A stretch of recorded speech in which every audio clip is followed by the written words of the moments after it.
Bien, écoutez, bonjour à tous. Merci d'être présent à cette présentation Collecto, Crédit Agricole, la profession comptable. On est heureux de vous accueillir pour cet atelier, cette présentation qui va donc concerner du coup la e-facturation et notamment la relation entre les experts comptables, les opérateurs bancaires et Collecto, qui est donc un des acteurs du marché des plateformes agréées. Donc pour ma part, moi je me présente, je suis donc Stéphane Reynaud, je suis expert comptable, je dirige également le cabinet BBA et je dirige également une revue qui s'appelle La Profession Comptable.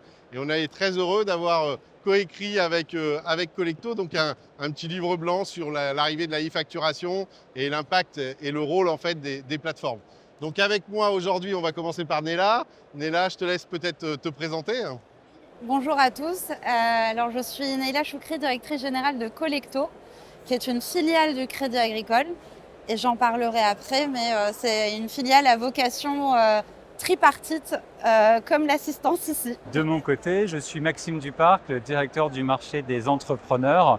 Derrière entrepreneurs, la clientèle de pro, TPE et professions libérales de l'ensemble des caisses régionales. C'est à peu près 800 000 clients sur l'ensemble des caisses régionales du Crédit Agricole.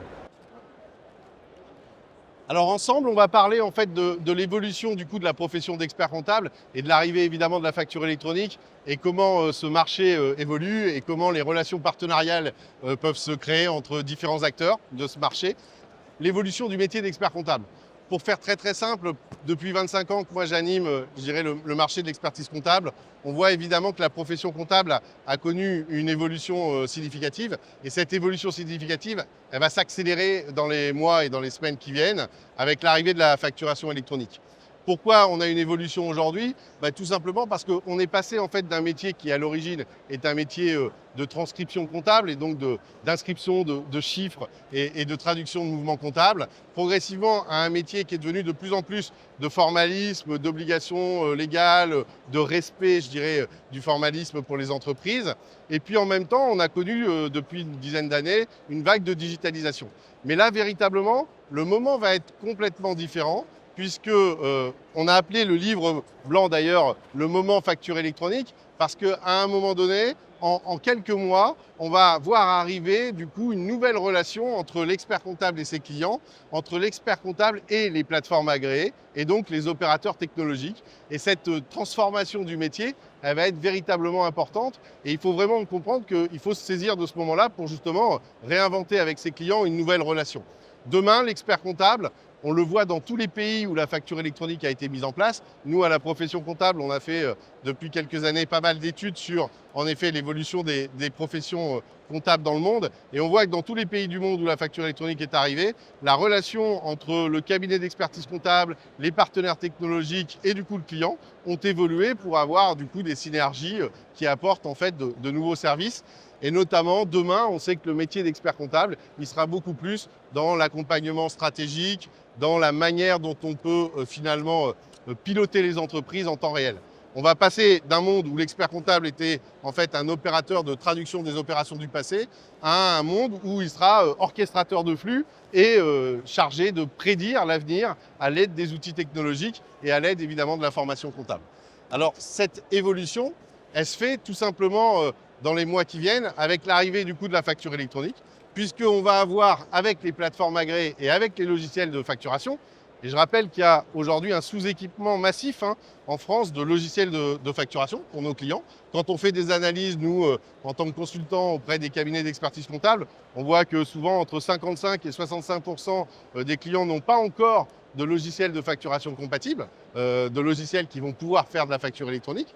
Donc il y a un besoin d'équipement, ça c'est évident, et donc ça va créer nécessairement un appel d'air. Et puis en plus, vous savez qu'il y a donc dans quelques mois sur le marché l'arrivée des plateformes agréées qui vont permettre de faire circuler en fait la facture électronique entre une plateforme et du coup son cabinet d'expertise comptable et du coup son client pour pouvoir échanger. Donc cette relation elle va être nouvelle parce qu'en fait d'ici septembre 2026, toutes les entreprises françaises, pratiquement. Donc au moins, dans un premier temps, les 4 millions de TPE, PME, puis après, on élargit un peu avec le scope des assujettis. Tout à l'heure, la directrice de la DGFiP disait 8 millions de personnes qui devront rejoindre à terme les plateformes agréées. Donc c'est pour dire quand même le challenge et l'importance, je dirais, du moment qu'on va vivre. Mais toutes ces entreprises-là et tous ces acteurs-là vont devoir avoir une plateforme agréée et donc vont devoir recréer une relation nouvelle entre leur cabinet, le client et également du coup les opérateurs.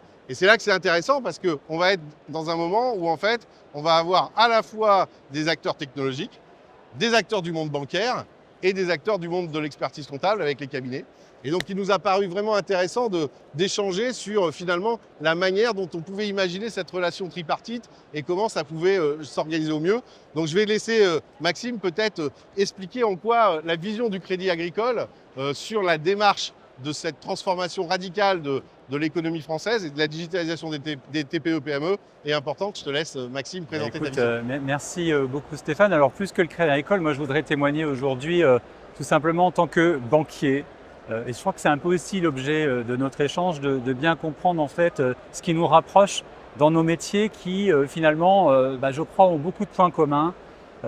Mais aussi beaucoup de défis à relever ensemble. Alors, moi, j'aime bien rappeler cette frise chronologique parce que Crédit Agricole, c'est pas une start-up. Le métier de la banque universelle, c'est pas une start-up. Le métier de l'expertise comptable, c'est pas un métier récent. Je crois que l'ordre, ça a 80 ans. 80 ans, la banque, c'est un anniversaire un peu symbolique finalement, ce congrès. Le métier de la banque, tel qu'on connaît de détail, ça a un peu plus de 100 ans. Et au cours des 100 dernières années, en fait, il s'avère qu'on a un certain nombre de points communs. Le premier, je crois qu'on l'oublie assez régulièrement, mais c'est qu'on est une profession réglementée. Et je crois que ça, pour nos clients, c'est extrêmement important parce que ça renvoie à l'idée d'un partenaire de confiance. Et quand on vit des transitions comme celle de la facturation électronique que tu évoquais, je crois que ça compte pour nos clients. Je dis souvent nos clients, parce qu'en fait, on a un deuxième point commun, c'est que nos clients sont communs. Finalement, ce sont les chefs d'entreprise qui attendent de nous, effectivement, qu'on les accompagne. Moi, je crois que ce qui est très révélateur, là on parle de la transition numérique, mais c'est qu'en réalité, la transition numérique n'est qu'un changement parmi plein d'autres qui conduit nos clients communs à être dans l'incertitude en permanence. En fait, on le voit, nous, je vous parlais, on a 800 000 clients, évidemment, on les voit au quotidien, les vôtres aussi. Il manque de repères. Il manque de repères parce que le monde qui nous entoure est instable, en France, à l'étranger, parce qu'il y a la pression sur la hausse des matières premières, sur l'énergie, sur les difficultés à recruter, les normes qui sans cesse sont de plus en plus importantes. Et puis là, aujourd'hui, la transition numérique. Moi, je pense que cette transition numérique, que ce soit pour l'expert comptable ou pour le banquier à travers la e-facturation, c'est une opportunité. Une opportunité de ne pas oublier ce qui fait notre ADN, de ne pas oublier en fait qui on est. On est d'abord des professions, comme je disais, réglementées, tiers de confiance, qui accompagnent nos clients dans les moments de vie, dans les moments d'incertitude, et des crises on en a vécu. Et donc là où je trouve finalement le témoignage intéressant, c'est de se dire en quoi cette transition numérique doit nous faire pivoter. Je pense que le parallèle entre le métier d'expert comptable et de banquier est intéressant parce qu'il y a un peu plus d'une dizaine d'années déjà, les banquiers qui étaient très installés sur leur business model ont été confrontés à l'arrivée de tout un tas d'acteurs, les banques en ligne, et puis les PTech, dont certaines avec le petit boîtier blanc que vous connaissez bien, et puis les Legal Tech pour accompagner la création, et puis maintenant les Comptatech. Et donc finalement, cette transition du virage digital et finalement de la valeur qu'on voulait apporter à nos clients, ça fait 10 ans qu'on se pose des questions. Je crois que c'est un peu plus récent pour le domaine de l'expertise comptable. Moi, je crois plus que jamais qu'au lieu d'être divisés, on doit être unis parce que nos métiers sont complémentaires et parce que nos clients l'attendent. C'est vrai qu'on a quand même un point commun, c'est que généralement, quand on fait des enquêtes auprès des clients, y compris dans les cabinets, quand on dit à qui vous faites confiance, le numéro 1, c'est souvent l'expert comptable, tant mieux pour nous. Mais le numéro 2, souvent, c'est quand même auprès de la banque où on dit, en termes d'acteurs, on a besoin finalement d'aller vite parler de nos projets et de nos éléments. Et l'autre remarque, je pense, c'est que, comme tu le disais, on est quand même tous des acteurs de proximité. Aujourd'hui, le réseau d'expertise comptable, c'est 22 000 ex-professionnels, 160 000 collaborateurs dans toute la France. Et c'est vrai que le monde du réseau bancaire, c'est aussi quelque chose qui est très proche des clients et du terrain. Et c'est un élément qui est important parce que dans le digital, on va avoir beaucoup besoin d'humains. Et ouais, je crois que nos clients ils savent faire la part des choses et que nos métiers sont particulièrement complémentaires. Moi, j'entends parfois dire avec les solutions d'e-facturation, le banquier veut devenir expert comptable. Moi, je voudrais rappeler une évidence. Ce n'est pas du tout le positionnement des banques et encore moins celui du Crédit Agricole. L'enjeu de la facturation électronique, pour démystifier un petit peu le sujet, il est éminemment clair pour les banques en fait. D'abord, c'est un sujet de désintermédiation. Parce qu'en fait, derrière la facture électronique et la réglementation, vous avez le paiement. Et donc, le principal enjeu pour les banques, c'est de se faire désintermédier et de voir les paiements nous échapper. Mais si les paiements et l'encaissement du chiffre d'affaires nous échappent, c'est moins de dépôts sur les comptes. Moins de dépôts sur les comptes, c'est moins de collecte. Moins de collecte, c'est potentiellement moins de crédit. Sauf que le crédit pour les banques comme le Crédit Agricole, c'est le financement de l'économie, c'est le financement de l'emploi, c'est le financement du progrès. Et donc, le premier enjeu pour nous, c'est tout simplement d'exercer notre métier de banquier. Le deuxième, c'est celui de la data. Mais c'est une chance incroyable pour nos métiers. La facturation électronique vient de manière certifiée nous permettre d'en savoir plus sur nos clients. Pour les experts comptables, comme pour les banquiers. En savoir plus, c'est jouer encore mieux notre rôle. Et la facturation électronique, elle est importante pour nous, notamment pour financer le post-client. Parce que trop souvent, nos clients nous attendent. Et ce n'est pas les acteurs en ligne que j'ai évoqués de la tech qui vont pouvoir le faire, mais c'est bien cette capacité à traiter le coup dur, cette capacité à anticiper le décalage de trésorerie et à faire notre métier dans le court terme, à vos côtés et dans les moments de vie qui comptent pour nos clients. C'est fondamental. Alors c'est vrai que c'est ce qu'on a mis sur le slide. On voit que finalement nos métiers sont finalement assez proches, qu'à un moment donné on a des besoins aussi assez similaires de connaissance de la santé de nos clients, d'identification des moments de vie qui peuvent être importants pour eux, que ce soit les moments de crédit, que ce soit les moments je dirais de création, que ce soit les moments d'investissement. Et alors, c'est vrai que la facture électronique, c'est un moment particulier parce que ça crée en fait un besoin d'opérateurs technologiques.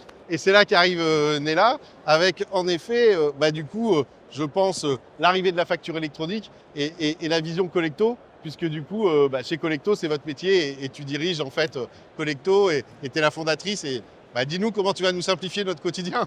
Alors, on va évidemment, avec beaucoup de modestie, tenter de simplifier le quotidien en effet de professionnels, d'agriculteurs et aussi d'experts comptables.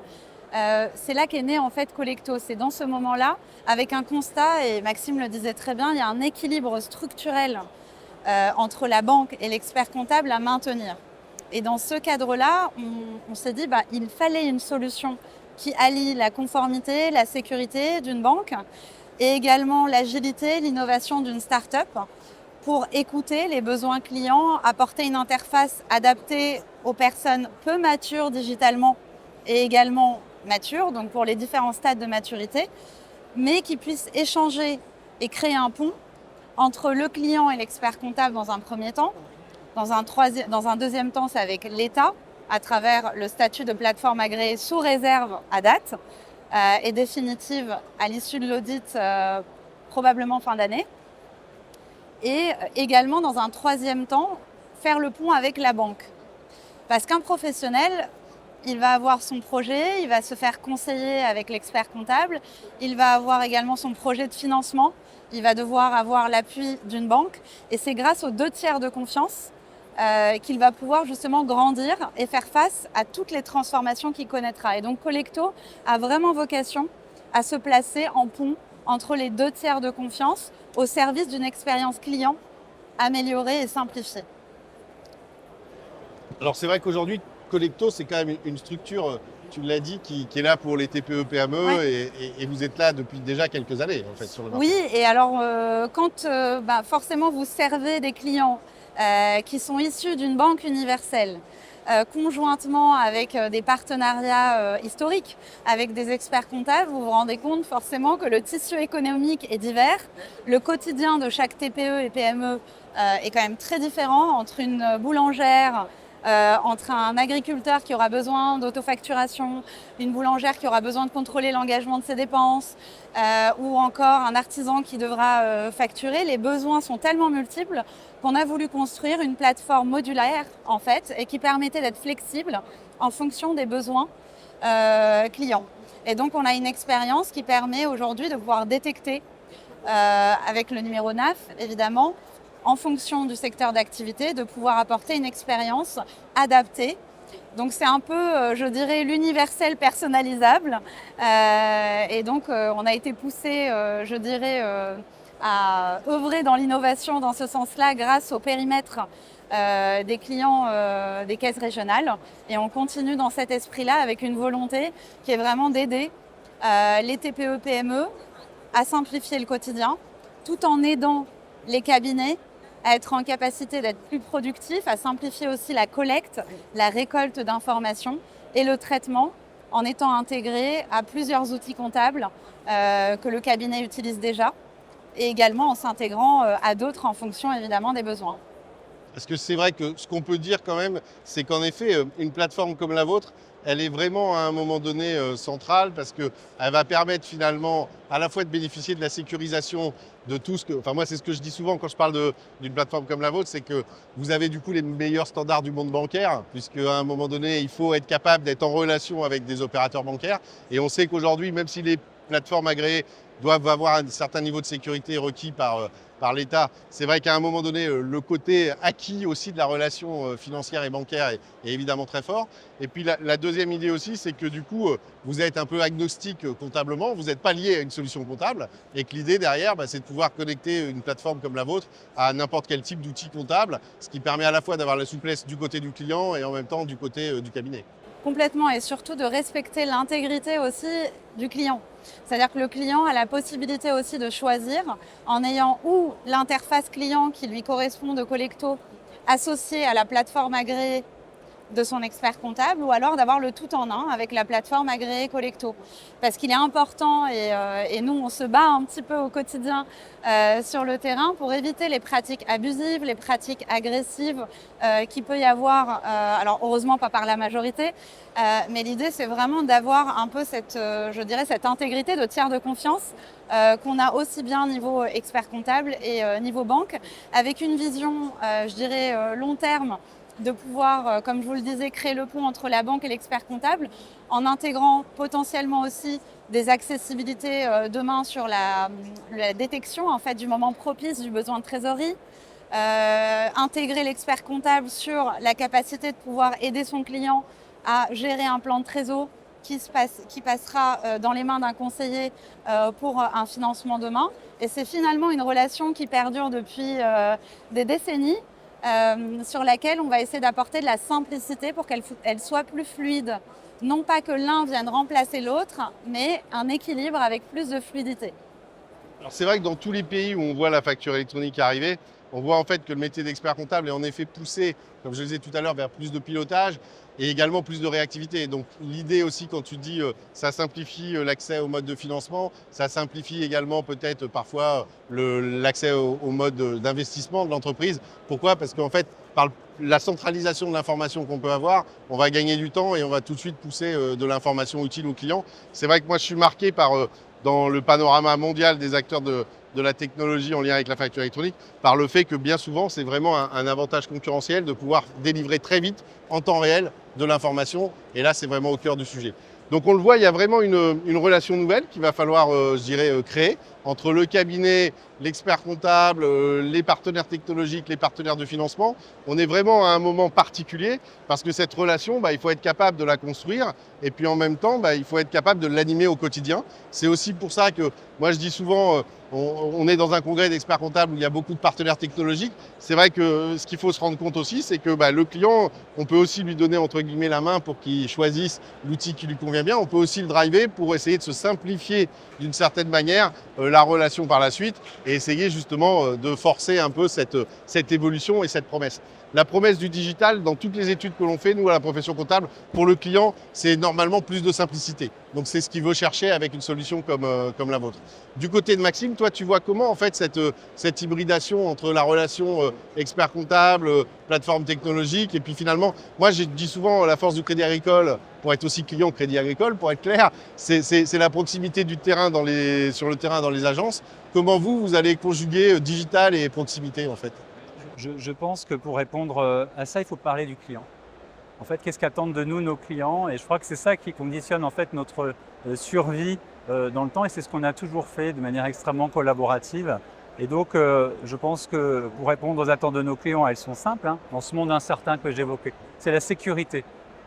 Et ça, on peut lui apporter.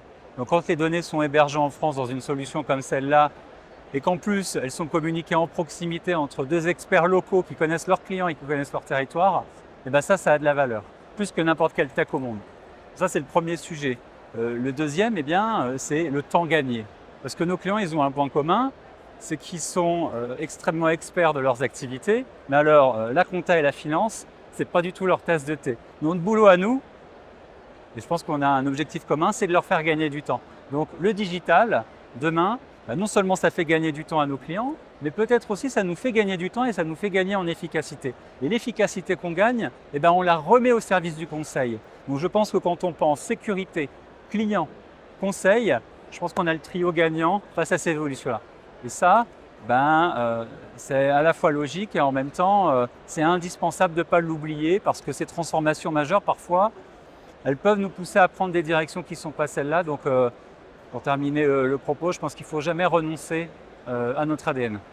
Alors c'est vrai que on est convaincu que les années qui vont se dérouler sous nos yeux dans quelques temps vont être en fait un moment où en effet cette relation entre les différents acteurs, que ce soit l'acteur technologique, que ce soit l'acteur du financement, que ce soit l'acteur je dirais de la profession comptable, c'est des moments qui sont vraiment clés parce que c'est vrai qu'une solution comme la vôtre, c'est à la fois un module achat, un module trésorerie, un module de vente et donc d'une certaine manière pour certains cabinets ça peut d'une certaine manière les effrayer, mais en même temps ça veut dire aussi que j'offre la possibilité d'accélérer mes process, comme tu le dis, de verrouiller mon organisation et de bâtir une organisation solide pour le client et en même temps finalement d'offrir du temps réel pour que mon client puisse retrouver ses principales données et soit acteur en fait dans ce monde digital. Moi je crois que la facture électronique c'est vraiment un moment où il faut se dire que pour le cabinet on a l'occasion en fait de construire vraiment une nouvelle relation avec le client et donc c'est pour ça que la construire en coopération c'est quelque chose qui a du sens, quoi.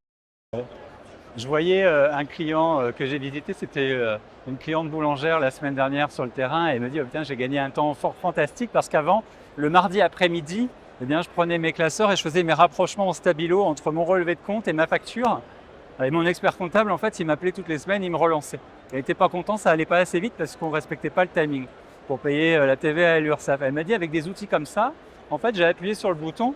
C'est parti d'un clic, j'étais contente parce que j'ai passé du temps avec ma fille, mon expert comptable était content et moi j'ai pu me consacrer à mon activité. Donc voilà, non mais c'est une anecdote, mais en fait ça reflète vraiment ce que je disais autour du temps, de la simplicité, on leur doit ça à nos clients. Après, je ne sais pas ce que tu en penses là, mais il y a aussi un élément qui est moi en tout cas frappant quand je fais des études sur l'international, sur l'arrivée de la facture électronique, c'est qu'on va connaître avec la facture électronique une accélération des paiements. Pourquoi ? Parce que les entreprises vont avoir en temps réel les factures et vont les déposer et elles vont demander du coup à être payées beaucoup plus rapidement. Aujourd'hui, on sait que la trésorerie des entreprises se fait comme ça. Comment du côté de Collecto, vous voyez en fait à la fois les outils de simplification pour relancer, pour accéder plus rapidement au paiement et comment vous construisez ça ?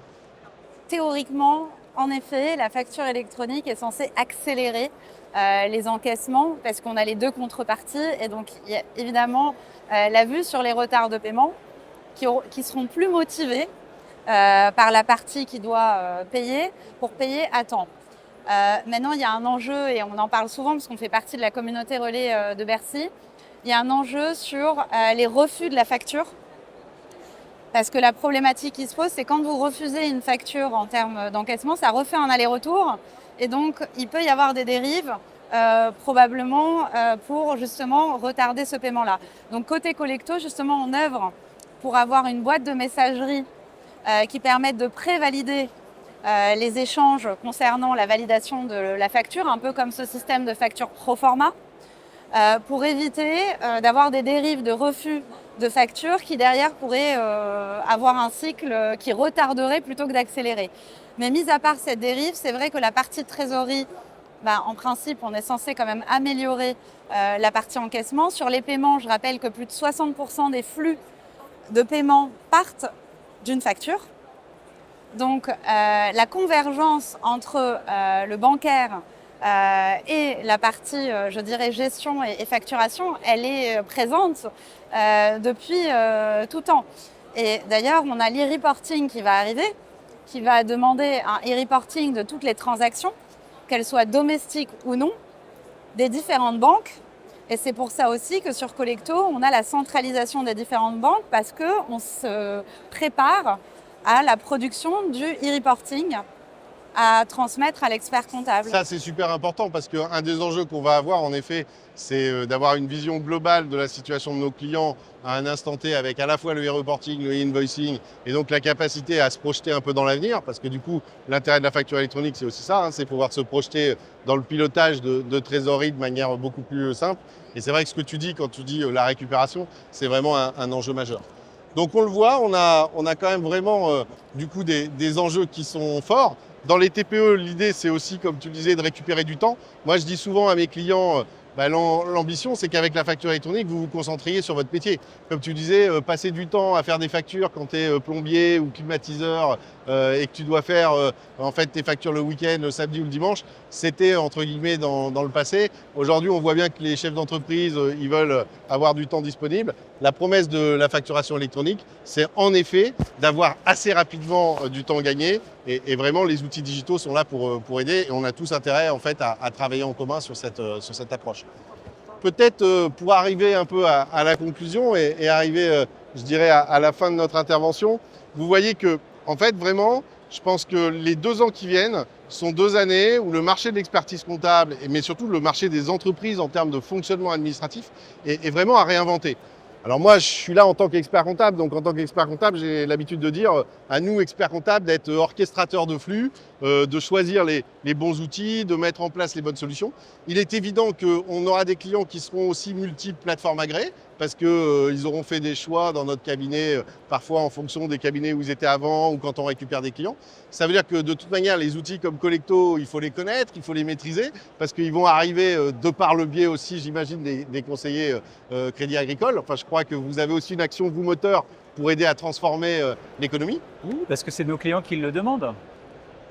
Ouais, et c'est évident qu'on va voir dans quelques mois quand la communication sur la facture électronique, aujourd'hui on lance au niveau de l'ordre la communication sur la facture électronique. Vous avez aussi, vous, commencé de votre côté, d'autres acteurs ont commencé. On sait aujourd'hui dans les baromètres que les clients sont encore peu informés, mais très vite, les choses vont s'embrayer. Et moi, ce qui m'intéresse véritablement, c'est qu'en fait, il y ait bien des points de contact, qui soient bancaires, qui soient technologiques ou qui soient experts comptables, et qu'on collabore pour éviter en fait clairement de se marcher sur les pieds. C'est ça aussi l'idée. On est tous là, je crois, au service de l'économie française et l'idée c'est de dire évitons de se marcher sur les pieds dans ce domaine-là. Oui, tu as raison. En fait, les clients sont encore peu informés et je crois que c'est notre responsabilité collective de les accompagner avec pédagogie. Trop souvent, je crois qu'on a dit que la facturation électronique était une contrainte réglementaire. Moi, je crois que c'est pas comme ça qu'il faut présenter le sujet parce que ça réduirait nos métiers à un sujet réglementaire, ce qui est évidemment pas le cas. Je préfère qu'on parle de démarche conseil pour tout simplement les accompagner pour s'approprier ces nouveaux outils. Et je prenais l'exemple du boulanger, c'est pas évident, enfin franchement, mais une fois qu'ils y sont passés et ils en sont capables, il faut aussi leur faire confiance. C'est vraiment un bonheur pour eux. Et c'est vrai que du côté, entre guillemets, de l'opérateur technologique, moi je crois qu'on va avoir plein de solutions. Donc ce qu'il faut, c'est que chaque cabinet se fasse, entre guillemets, son essai, son niveau de maturité pour réfléchir selon. Ce qu'on voit beaucoup à l'international dans les cabinets, c'est en fait des cabinets qui choisissent en fait des solutions en fonction des profils de clients, donc PME, TI ou TPE, et donc qui construisent des socles technologiques comme ça. Et c'est vrai que maîtriser de toute manière, je dirais, les socles technologiques qui permettent de rendre ces services-là sont importants. Donc du côté de Collecto, vous allez faire une grosse, je dirais, activité dans les mois qui viennent pour évangéliser, j'imagine, auprès de la profession. On va tenter en effet d'accompagner, je dirais, un maximum de TPE-PME dans cette transformation et surtout dans cette acculturation. Et je pense que pour préparer l'avenir, là, on a un vrai enjeu. On a 2 chemins. Un premier chemin qui est celui d'opposer l'humain avec le digital, ou alors un autre chemin dans lequel l'humain et le digital vont travailler main dans la main. Et là, ça veut dire quoi pour l'avenir? Ça veut dire conjuguer la puissance et la légitimité d'une banque, l'expertise et évidemment la légitimité des experts comptables et l'innovation de la partie digitale au service de la relation de la banque et des experts comptables. Et nous, c'est le chemin qu'on a choisi dans la vision. Et je pense qu'on pourra demain se dire qu'on doit choisir ou un produit digital ou une expérience pour le client qui allie le meilleur des 3 mondes. Oui, et puis je crois que, on dit souvent dans les craintes de la profession, mais c'est un peu pareil pour le monde bancaire. Quand je regarde le monde bancaire, on dit on a peur de se faire disrupter. Moi, il se trouve que mes bureaux sont pas loin du Louvre. Alors quand j'ai le temps, je vais au Louvre et je vais à la galerie notamment d'Égypte. Et là, il y a deux trucs qui m'amusent parce qu'il y a deux statues au Louvre qui m'intéressent. Il y a la statue en fait du scribe. Et c'est vrai que finalement, l'expert comptable au départ, c'est le scribe égyptien. Et à côté de la statue du scribe égyptien au Louvre, vous avez en fait le prêteur. Et donc je me dis finalement, la technologie, si elle peut permettre de nous réunir ensemble et de faire qu'en effet, pour l'économie, pour l'entreprise, ce soit facile, que les problèmes de trésorerie, on les règle facilement, que les problèmes de financement, on les ait, c'est vraiment le meilleur des deux mondes. Et comme tu le disais, c'est là que la facture électronique est un monde d'opportunités. Parce que c'est pas, évidemment, on dit, côté DGFiP, on dit c'est 15 milliards d'euros pour la fraude. Côté, je dirais, État, on dit c'est la simplification administrative. Moi, ce que je vois à travers la facture électronique, c'est de faire mon métier, en fait, de base, qui est un métier de conseil, qui n'est pas un métier, entre guillemets, de passeur d'écriture. Et donc, si avec la technologie, on peut faire ça, et si en plus, on permet aux entreprises d'avoir facilement accès à des modalités de financement, on aura gagné, quoi. Merci à vous. Je ne sais pas s'il y a des questions. Et puis, s'il y a des questions, n'hésitez pas. Et puis, en tout cas, on est à votre disposition pour échanger et récupérer votre petit livre blanc. On l'a écrit pour vous simplifier la facture électronique et pour montrer comment on peut réconcilier, je dirais, nos mondes-là qui ne sont pas en opposition, mais qui vont apprendre à mieux se connaître et à mieux travailler ensemble. La tech, la finance et la compta. Merci à tous. Merci Stéphane.